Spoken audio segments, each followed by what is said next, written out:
everyone, and welcome back to Jeffy and Chihuahua. My name's Jeffy and this is my best friend, Android the Chihuahua. Today we're going to be showing you guys how to do a really simple project here. We're going to be using some melt and pour soap, and we're going to be doing a really cool little swirl design. Before we get into our project, I just want to mention that you can find this project as well as many more for sale on my website, jeffyandchihuahua.com. You can also find me on Instagram, and I will leave the link for both of those in the description down below. So for this project, you can really use any mold that you'd like. I really prefer this hexagon mold. I just absolutely love the way it looks when the bars come out. The edges look really, really clean. The next thing you're going to need is some melt and pour soap base, and you can get this a lot of different places. My clear melt and pour soap is from brambleberry.com, and then I have some of this really delicious smelling goat's milk melt and pour soap, and this I believe is from Candle Science. So there's a lot of really good places where you can get really awesome melt and pour. The bars come out, in my opinion, just as nice as cold process. The only difference is that they put a little bit of something in this so that you're able to melt it down and reshape it and have it solidify and look beautiful. But other than that, I mean, if you're not into extremely all-natural stuff, melt and pour is probably your way to go, especially if you're beginning. It's a great product. So we have our two melt and pour soaps, and I know you guys can see that one of them is like see-through and the other is white. So we're going to be doing a swirl with two colors, and we want our swirl to be very, very vivid. And in order to get the vividness of the two swirls coming together, we really need one side to be a dark color and one side to be a light color. You can choose whatever colors you want, but if your colors are too similar, you won't be able to see as much of the cool swirling once they are in our mold. So colorants. You can use mica powders, but for melt and pour soaps, I prefer to use these little color blocks. They color quite a bit for how small they are, and they're pretty inexpensive, so we're just going to add a little bit of this brown color block to our clear melt and pour, the clear one. And I know that might seem a little counterintuitive. It did for me at first, because you'd think you would want to add color to a white base. White you think makes brighter. Like if you're coloring on a white paper, it's way brighter than if you color on like a different color paper.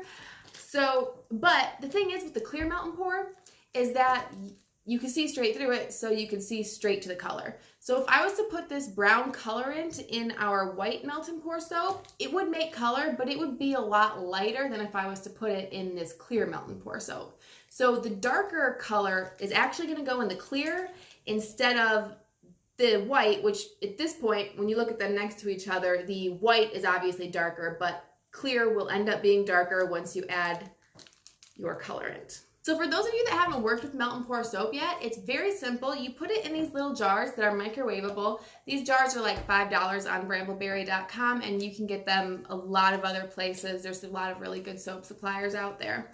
And to heat these, you just microwave them in 30-second increments, stirring in between every time until it is completely melted down, and then we'll be able to add our fragrance oils. So I'm just going to chop off a little piece of our brown oxide color block into our clear melt and pour.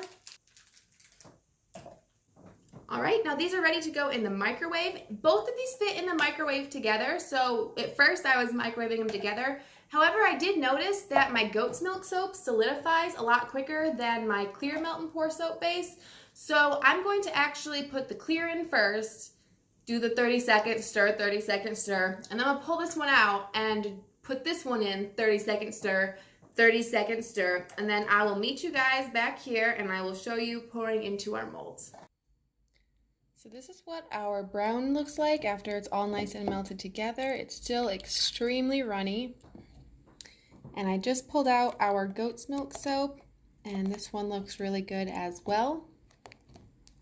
So next we need to add a little bit of scent oil, and we're going to be using this cocoa butter cashmere scent. The amount of oil you're going to use will depend on the size of your molds, but a good rule of thumb is to use a ½ an ounce per pound maximum in your melt and pours, otherwise you might run into some issues. And when I measure out my oils, I like to use these little cups. 1 cup is 1 ounce, and they have these wonderful little markings to kind of help you out and tell you where you're at. Once you've poured in your oils, just give it another stir. And if it starts to get a little bit thick on the top like that, you can always put it back in the microwave for 15 seconds. But we're just going to continue stirring both of these until they become a little bit thicker. If we pour them right now, our swirls will become very muddled and you won't be able to tell them apart very much. So we want these to get just a little bit thicker before we are ready to pour in our mold. So things are starting to get close. Our soap is starting to settle a little bit and become a little bit thicker. I'm gonna wait just a little bit longer, but that's about what it looks like when it falls. And scraping stuff off the edges is great. You'll get a lot more use out of your soap if you can get it all in the bottom at the same temperature. So we're just going to begin by slowly pouring both colors at the same time. And you can kind of run them over each other and that will create the swirl effect.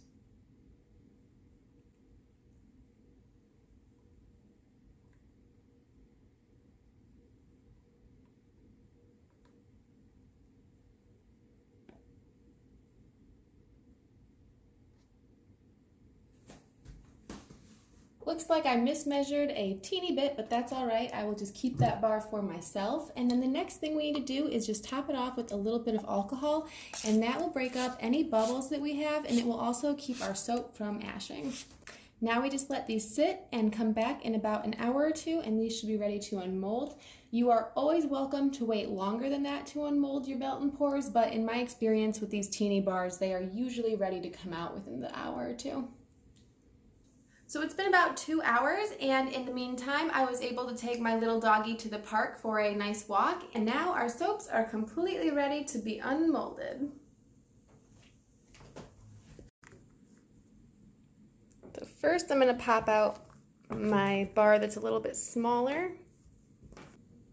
All of our soaps look really cool. We got a super nice swirl going on. I love how the brown and the white really complement each other. And yeah, I think we did a really nice job on these bars. If you enjoyed this video, please hit that like button and subscribe so I can see you again next time. Bye.